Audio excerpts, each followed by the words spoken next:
नमस्कार।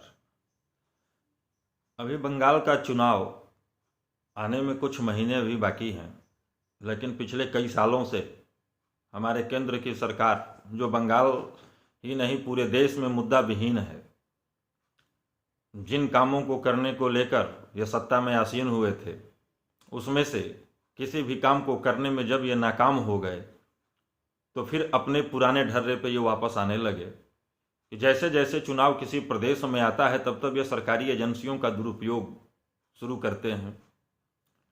किसी न किसी के ऊपर सीबीआई का, ईडी का और सेबी का छापा मरवाने का काम करते हैं। मैं कहीं ये नहीं कहता हूं कि जो गलत है उसके ऊपर कार्रवाई नहीं होनी चाहिए।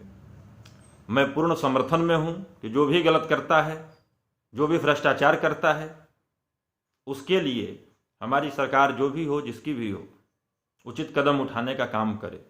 लेकिन जब राजनीति के वैमनस्यता के चलते सिर्फ चुनाव के समय देश की जनता को बरगलाने का काम किया जाता है, उसके विरोध में हूं मैं हूं विरोध में।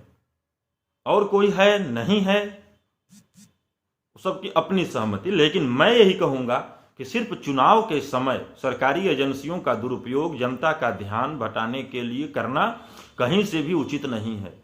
अगर बंगाल चुनाव के समय सरकारी एजेंसियां क्रियाशील की जाती हैं तो मैं केंद्र सरकार को आज से 6-6.5 साल पहले की भी वो बातें याद दिलाना चाहूँगा कि जब केंद्र में सरकार इनकी नहीं थी, 2014 से पहले इनके तमाम नेता अपने अपने रैलियों में, कार्यक्रमों में, प्रेस कॉन्फ्रेंस में, तमाम जो प्लेटफार्म पे ये बोलते नजर आते थे कि जब भारतीय जनता पार्टी की सरकार बनेगी तो सभी भ्रष्टाचारी जेल के अंदर होंगे। लेकिन देश जानना चाहता है कि आपने कितने भ्रष्टाचारियों को पिछले 6.5 सालों में अंदर भेजा। पता नहीं कितने लाख करोड़ रुपया देश का इनके द्वारा ही बताया गया आंकड़े के हिसाब से बर्बाद हो गया। एक भी काला धन बाहर ले जाने वाले कोई देश के अंदर नहीं लाए।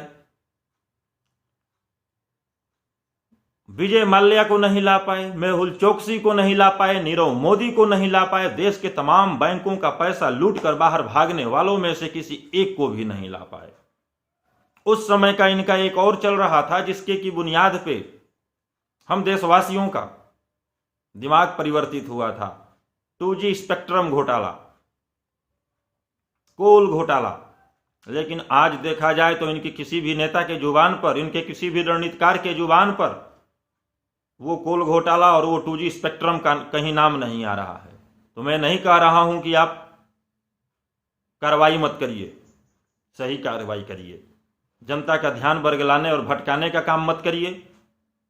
जो भी करिए देश हित में बेहतरीन करिए। अपने पार्टी के हित में कोई काम करने से बेहतर है कि देश के हित में अगर काम किया जाए तो वो बेहतर से बेहतरीन होता है। मैं जांच के खिलाफ नहीं हूं। अगर इस तरह से वैमनस्यता के चलते आप काम करेंगे, केंद्र सरकार एजेंसियों का दुरुपयोग करेगी, तो वो भी दिन दूर नहीं है कि जब विधानसभा का बंगाल में चुनाव आए, हो न हो कहीं हमारे पे भी सीबीआई और ईडी और सेबी की जांच न बैठाई दे जाए। लेकिन मेरे पास कुछ मिलना नहीं है। मैं किसान का लड़का हूं, खेती करता हूं, खेतों से उपजा हुआ ही खाता हूं, ढोंग नहीं करता हूं। लेकिन जो भी चीज है, आप जो बोलते हैं, जो पिछले 6.5 साल से बोलते हुए आए हैं, उस पे आप काम करिए और उस चीज को पहले करके दिखाइए। उसके बाद हर व्यक्ति के ऊपर छापा मारिए, जो आपका छापा मारने का काम ही है। इसमें कौन रोक रहा है आपको?